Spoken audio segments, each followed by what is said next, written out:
This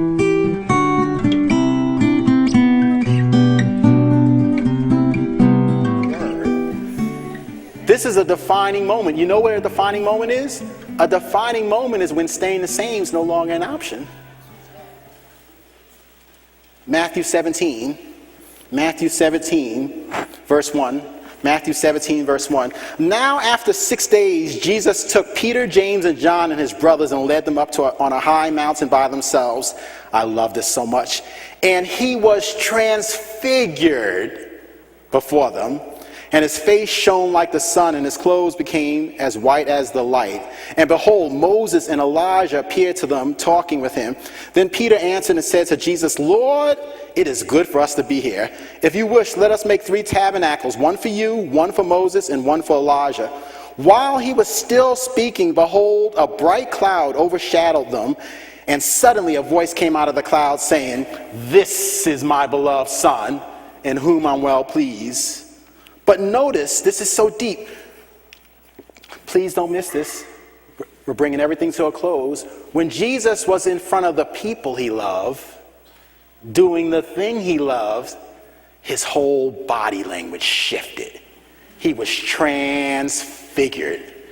He was energized. Something different, something from the inside started working its way to the outside. When he was in the presence of the people he loved, doing the thing he loved. You want to pay attention to your natural rhythm. What energizes you? Who inspires you? Who do you like to serve? He was transfigured. Now juxtapose Jesus with Nehemiah. Nehemiah chapter 2. Nehemiah. I love this man. In my opinion, the greatest leadership book out. You don't need to go to Harvard Business School to learn about leadership. Read the book of Nehemiah. Look at this. Now, you know the story about Nehemiah. He's a cupbearer to the king. This is deep because what a cupbearer did was he would drink the wine before the king drank it to make sure that they weren't poisoning the king. We might call him he was a bartender. I say that tongue in cheek, that's a joke. But he was a cupbearer. And he would taste it. In the first chapter of the book of Nehemiah, time doesn't allow, I have a 5-week teaching on it.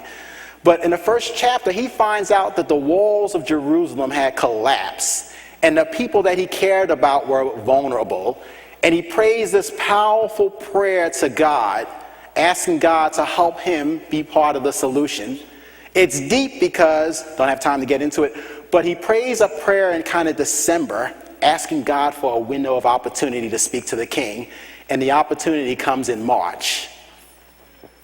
But the last verse in chapter 1, oh man, this gets me so charged. In the New Living Translation, Nehemiah says, after he tells us this whole description of what's going on, he says, and in those days, I was the cupbearer to the king. Now you got to catch that. He's saying, I'm a wall rebuilder. But in those days, I was the cupbearer to the king. See, the Holy Spirit wants you to realize that where you are can be temporary. Yes. Nehemiah was trapped in a season he didn't want to be in. Can you relate? Yes. But he said these words, but in those days, I was the cupbearer to the king. Because I know I'm a wall rebuilder. But in those days, see the season you're trapped in that you don't want it to be? God's telling you at some point in the not so distant future, if you'll follow your passion, you'll be able to look back on it just like Nehemiah did, and you'll be able to say, and in those days, I was trapped in a low-paying job. And in those days, I was stuck in a frustrating marriage. And in those days, I was trying to rear a challenging child. And in those days, I barely had enough money to make ends meet.